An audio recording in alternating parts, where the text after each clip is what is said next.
ainda é dia 8, né? Falta poucos minutos para o dia 9. Eu estava ministrando aqui na igreja falando sobre Timóteo.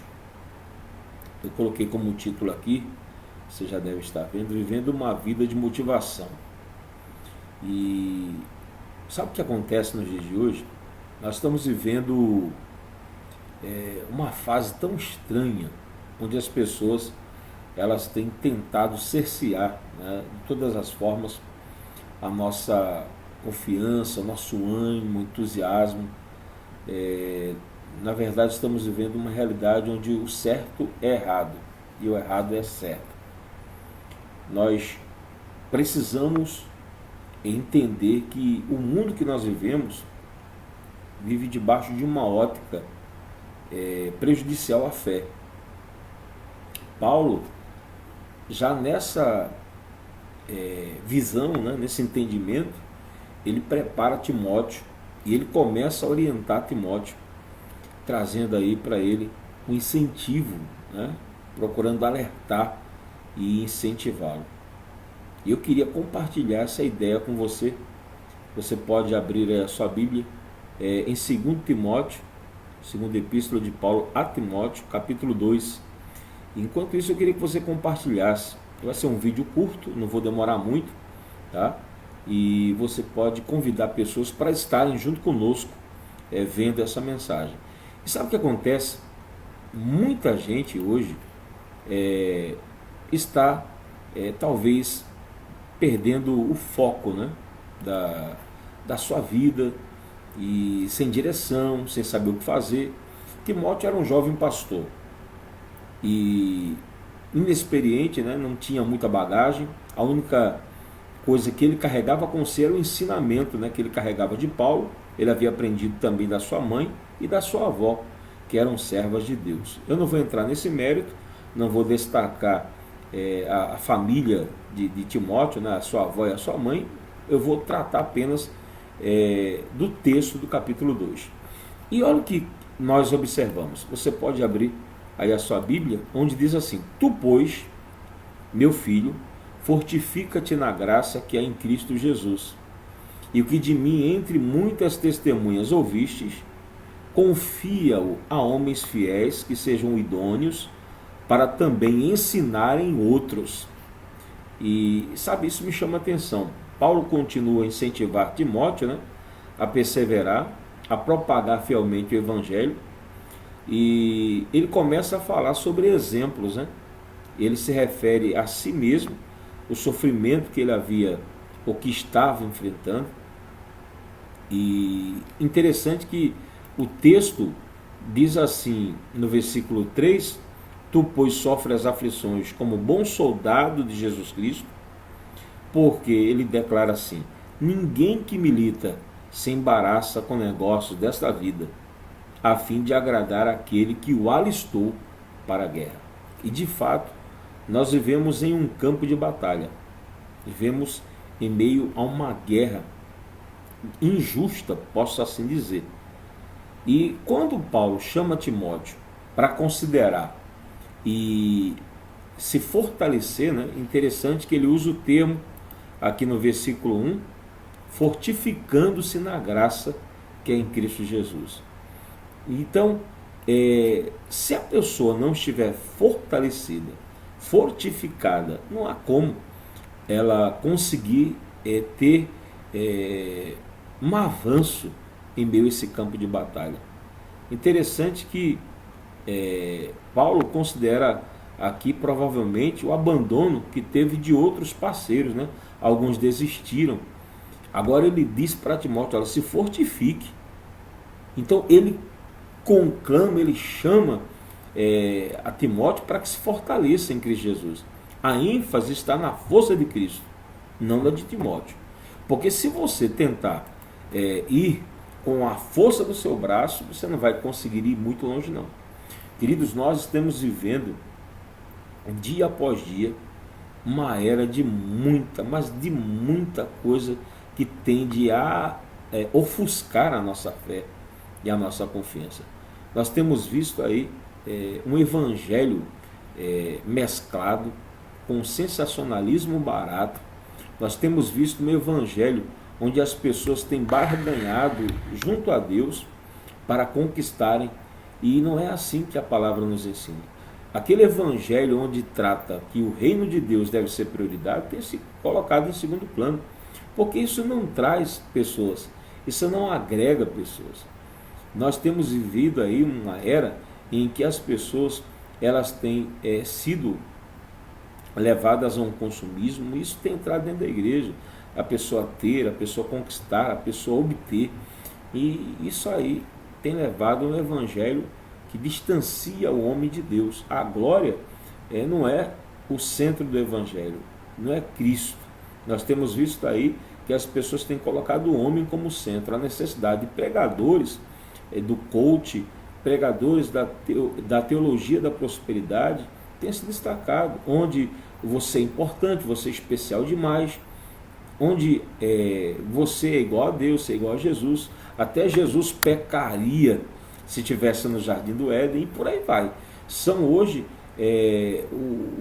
o evangelho exposto, onde as pessoas têm levado o ser humano a se sentir que é especial além da conta.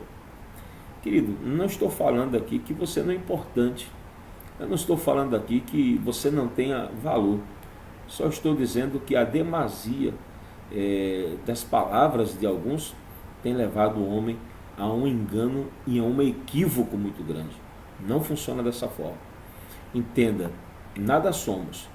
Interessante que teve esses dias que falou algo assim, dizendo que você é tão especial que não se pagaria algo por algo tão valioso como você. Está dizendo que você equivale a Jesus. O valor que nós temos equivale ao preço pago por Jesus na cruz. Primeiro, nós vivemos na graça, favor imerecido. Deus ofereceu Jesus por nós, mas não foi por mérito não. Não é porque nós somos especiais demais da conta, como esse pregador do coach havia afirmado. Não. Pelo contrário, o grande amor de Deus, sabe, é que é tão grande que ele oferta o seu Filho unigênito por nós. Não é porque você vale, não é porque você tem mérito, não é porque você é bonzinho, não é porque você é precioso. Não, absolutamente não. A graça é que nos alcança e nos constrange. O grande amor de Deus, o beneplácito do amor de Deus vem sobre nós mesmo sem merecermos. Não dá para entender. E algumas pessoas, elas não conseguem compreender isso. O apóstolo Paulo, ele diz para Timóteo, olha, se fortaleça e tome cuidado, começa a orientar e começa a salientar a Timóteo para que ele confie, esteja firmado, para que ele não possa assim fracassar. Nós precisamos entender que nós, por nós mesmos, não estaríamos aqui. Interessante que tem um texto, né, que o nosso Senhor Jesus, ele diz, não foste vós que me escolhestes, mas eu escolhi a vós outros, sabe? Interessante que por minha livre escolha não estaria aqui. Por minha livre escolha eu nunca iria querer o Senhor. Mas muitas pessoas, elas acham que elas mesmas correram para o Senhor, elas escolheram Deus, e não é assim que funciona. João 15, verso 16. Não fostes vós que me escolhestes, ao contrário, eu vos escolhi e eu vos escolhi a vós, e vos designei para irdes e dardes fruto, e fruto que permaneça. Sendo assim, seja o que for que pedirdes ao Pai em meu nome, ele concederá a vós. Eu vou me ater apenas à primeira parte do versículo. Não fomos nós que escolhemos a Deus. Pelo contrário, ele que nos escolheu, ele nos chamou, ele nos quer. Isso é graça. Eu não tinha mérito para tomar nenhuma decisão. Primeiro, por quê? Nós estávamos presos ao pecado, estávamos em uma vida desregrada, estávamos mortos em nós mesmos, né? E por isso não tinha condição de escolher Deus. Não tinha. Pelo contrário, Ele me escolhe. É interessante que João 15, você pode haver aquela alusão, né? Que Ele nos limpa, né? Para que possamos dar fruto. E interessante, gente, que as pessoas, elas manipulam a seu favor para mostrar que o homem tem uma relevância, uma importância muito grande. E não é isso. O importante é Deus. É Jesus que nos escolhe e que revela o seu amor em nós e através de nós. Nós precisamos entender que a misericórdia de Deus, né, é tão grande que, sabe, nos traz até a presença dele, sabe, e ele nos separa dentre tantos para que possamos glorificá-lo, produzir frutos. Que frutos são esses? Será que é o carro? Será que é a casa? Será que é os bens que muitos têm pregado e apregoado? Não. Esses frutos estão inseridos aqui, ó, em 2 Timóteo, tá? Capítulo 2, e ele diz assim, versículo de número 4, eu vou ler e você vai compreender. Ele diz no versículo 3 e 4, e eu vou continuar. Tu, pois, sofre as aflições como bom soldado de Jesus Cristo, e ninguém que milita se embaraça com o negócio dessa vida, a fim de agradar aquele que o alistou para a guerra. E se alguém também milita, não é coroado se não militar legitimamente. Aí ele diz, o lavrador que trabalha deve ser o primeiro a gozar dos frutos. Considera o que digo, e o Senhor te dê entendimento em tudo. Lembra-te que Jesus Cristo, que é da descendência de Davi, ressuscitou dentre os mortos segundo o meu evangelho. Por isso sofro trabalhos e até prisões como malfeitor, mas a palavra de Deus não está presa. Portanto, tudo sofro por amor dos escolhidos, para que também eles alcancem a salvação que está em Cristo Jesus, com glória eterna. Palavra fiel é esta, que se morrermos com ele, também com ele viveremos, se sofremos também com ele, reinaremos, e se o negarmos também, ele nos negará. Se formos infiéis, ele permanece fiel, não pode negar-se a si mesmo. Interessante que aqui quando Paulo começa a falar com Timóteo, ele começa a revelar para Timóteo, ele diz assim que o fruto, ele vem como resultado de nós nos mantermos diante da palavra, sofrendo por causa dos escolhidos, sabe, para que eles alcancem a salvação por intermédio de Jesus Cristo. E interessante que a palavra é fiel, porque se nós morrermos com ele, ou seja, negarmos a nossa própria vontade para fazermos aquilo que o Senhor deseja, porque quando fomos alistados, fomos arregimentados, quando fomos escolhidos, quando o Senhor nos separou, quando Ele nos chamou com um propósito, Ele nos chamou com um objetivo. Qual o objetivo, pastor? Agradar a Ele, glorificar a Ele. Só que muitas pessoas não têm feito isso.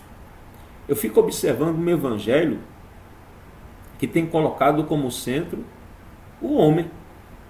Interessante que há esta igreja que tem mais milagres. Não existe mais milagres como nesse lugar. A pessoa vai contar um testemunho e o testemunho dela funciona dessa seguinte forma: o que você recebeu quando chegou na igreja A, na igreja B, na igreja C, na igreja tal, e por aí vai. Não é mais quando encontrou Jesus não, viu? Não é mais quando conheceu o Senhor não. Mudou. Quer dizer, é o centro no homem. É o centro na instituição. É o centro, é a centracidade, sabe? Nas propagandas que nós temos visto, o evangelho tem sido desconsiderado. Já percebeu? Por isso, meu irmão, devemos nos fortalecer, nos fortificar no Senhor, para agradarmos. Nós somos soldados e nós temos que agradar aquele que nos separou, que nos arregimentou.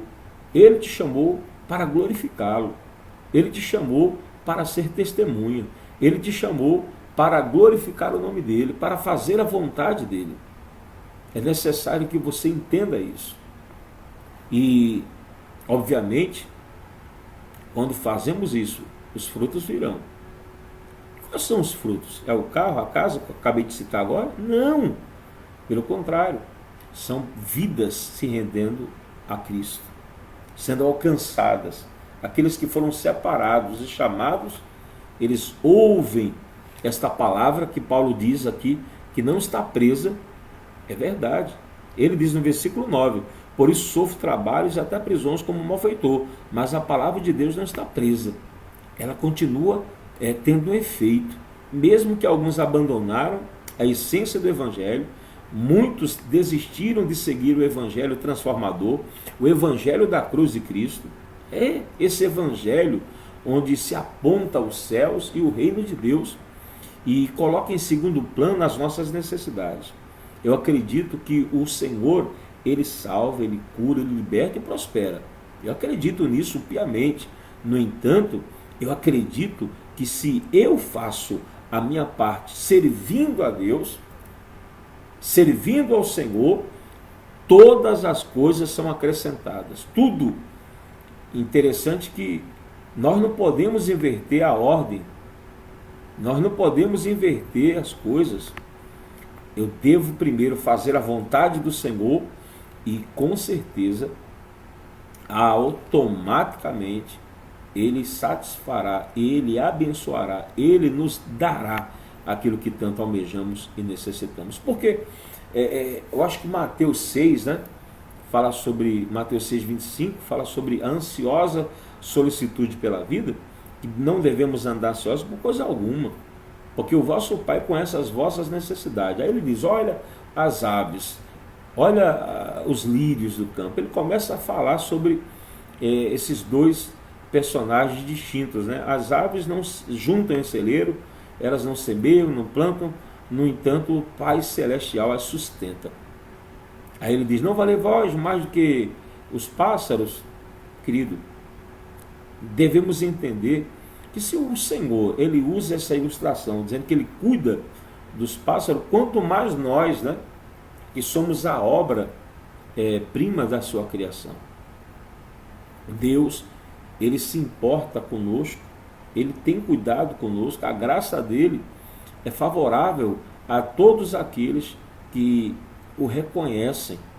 E Ele vai cuidar, Ele vai dar, Ele vai conceder. Não se preocupe, não deixe as suas preocupações tomarem conta. É natural que o ser humano tenha essas preocupações típicas, né? De o que comer, do que vestir, o que beber, o que fazer. Temos essas preocupações, faz parte da essência, né, adâmica. Arrastamos essa herança junto conosco, mas devemos confiar 100% no Senhor. De que maneira? Nos fortificando, como diz o apóstolo Paulo, logo no versículo 1, capítulo 2, verso 1. Tu, pois, filho meu, fortifica-te na graça que é em Cristo Jesus. Uma vez que eu me fortaleço em Cristo, estou ali me condicionando a agradá-lo, eu vou, obviamente, como diz no versículo 6, 2 Timóteo 2, 6, ter aí a ser o primeiro a gozar ou a desfrutar dos frutos. Então, avançando aqui no texto, no versículo de número 10, portanto, tudo sofro por amor dos escolhidos, para que também eles alcancem a salvação que está em Cristo Jesus com glória eterna. Não é algo passageiro, não é algo momentâneo, como tudo que esse mundo oferece. E ele diz assim, verso de número 11, palavra fiel é esta, que se morremos com ele, também com ele viveremos. Se sofremos também com ele, reinaremos. Se o negarmos, também ele nos negará. Se formos infiéis, ele permanece fiel, não pode negar-se a si mesmo. Então, nós precisamos entender que o Senhor, Ele, através do apóstolo Paulo, né, traz essa ilustração. Pede para que Timóteo transmita esse ensino a homens fiéis, e todo cristão fiel tem a responsabilidade de ensinar essa doutrina aos outros, não ficar apenas para si mesmo. Nós temos visto crentes, né, que são interesseiros nos dias de hoje, buscam seus próprios interesses. Aqui nós aprendemos o oposto. Nós precisamos ensinar, ter essa determinação Paulo ensina isso para Timóteo e também a outras testemunhas, não foi algo exclusivo para Timóteo. E nós devemos ter essa disposição de discipular, né? O discipulado pode ocorrer em grupos, sabe, com uma quantidade grande de pessoas ou não. Então, nós precisamos entender que quando nós fomos alcançados por essa graça, a vontade nossa é disseminar, é propagar o Evangelho. É interessante aqui que ele usa 3 ilustrações, né, que são dadas aqui. Fidelidade, né, a primeira é a do soldado, a caminhada cristã, muitas das vezes apresentada como uma guerra espiritual, uma batalha muito acirrada. Ele mostra o serviço a Deus, que é eficiente, que requer de nós que persistamos, que viemos insistir e ter objetivo. E a segunda ilustração de competirmos, né, ou militando, batalhando numa disputa atlética. Ele mostra com respeito a essa disposição de competição, que recebe a coroa se lutar ou se competir legitimamente. Importante nós entendermos que o Senhor, ele exige que venhamos nos aplicar. E eu até falava hoje para os irmãos aqui na igreja, né, que de modo árduo, muitas das vezes passamos por muitas dificuldades, até que venhamos ter os resultados dessa aplicação, desse incentivo e desta disposição. Interessante que nenhum competidor poderia chegar à vitória, ser coroado, receber uma medalha, um troféu, se ele não participar do jogo de forma legítima, se ele não se preparar e se ele não fizer de acordo com as regras que são estabelecidas nos jogos.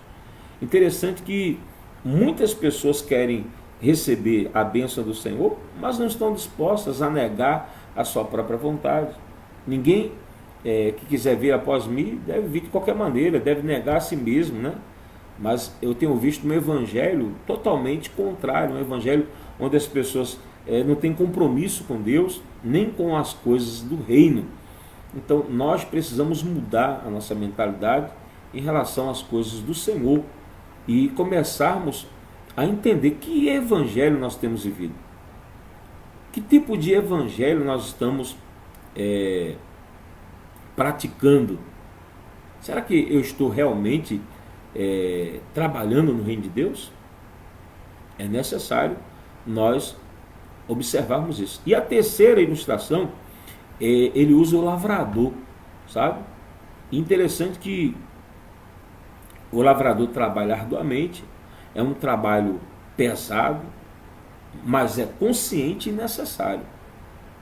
Para que o lavrador possa desfrutar da boa colheita, ele não pode ser negligente, ele não pode ser preguiçoso.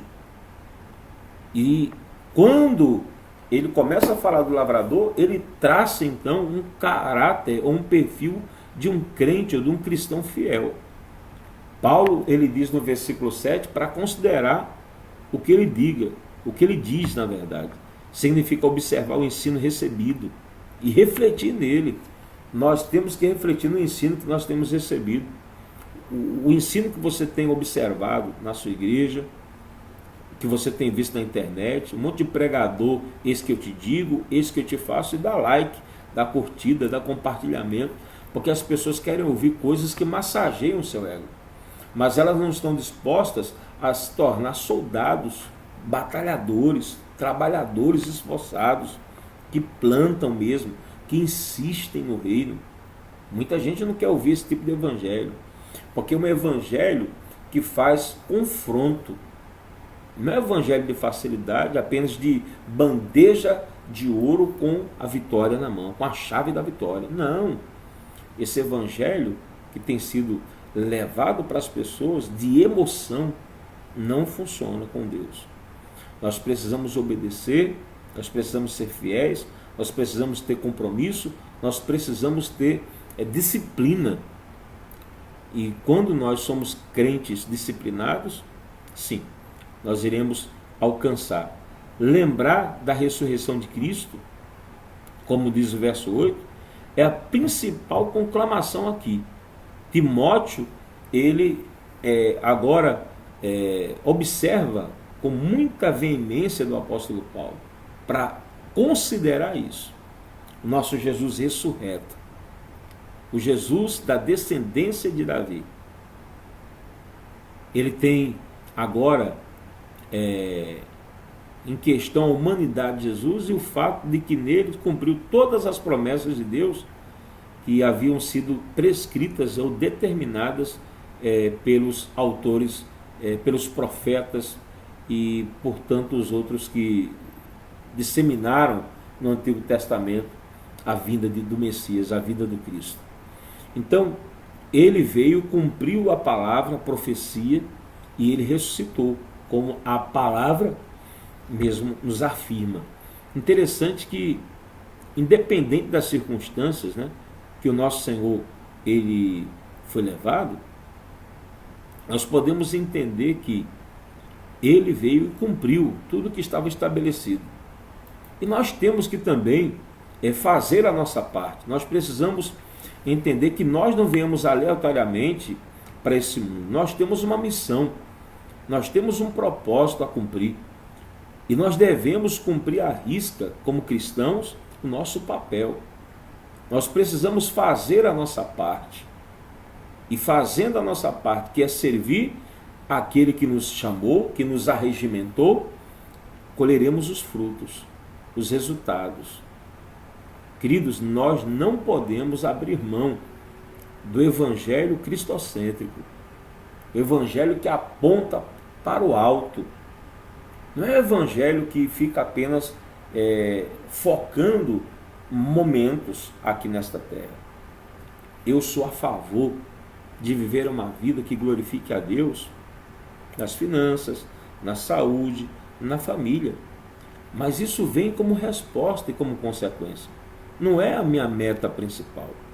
A minha meta principal é Deus em primeiro lugar.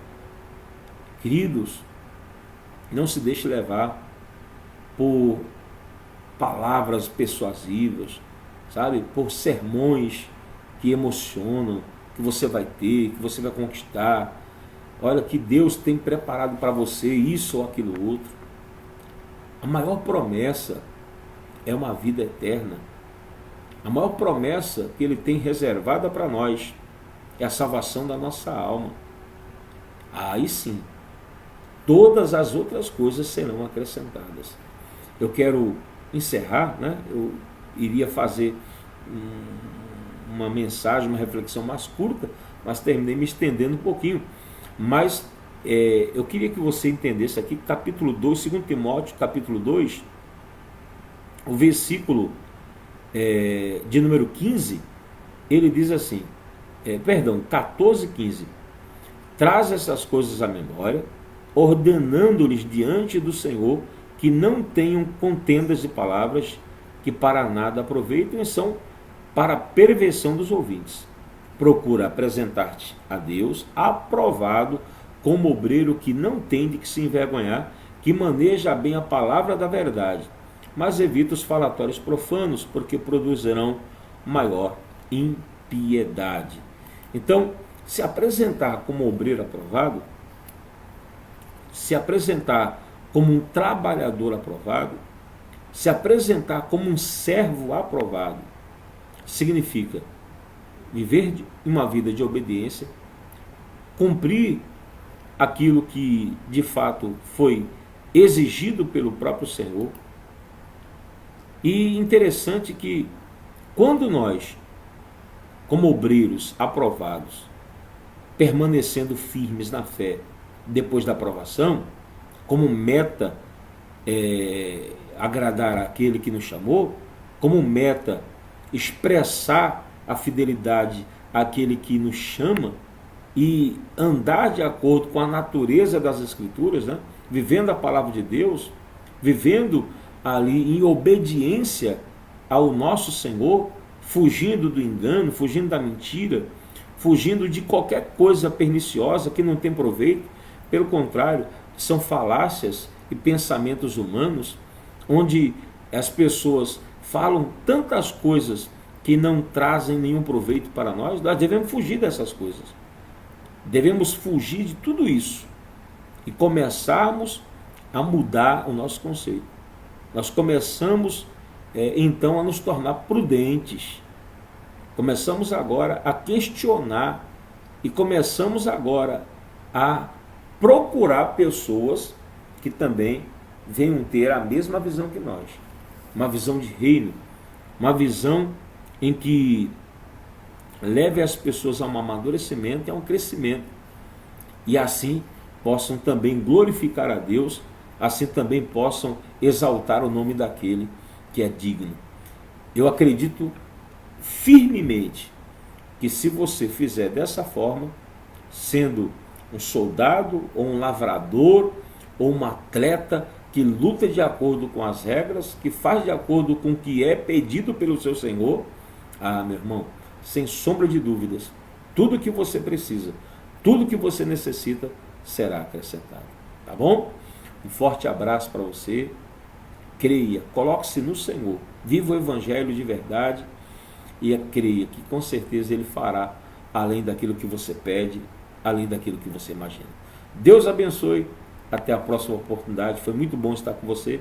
Deixe seu comentário em nome de Jesus e compartilhe aí se você achar que é construtivo esse vídeo, tá bom? Deus abençoe a todos, até a próxima oportunidade. A paz.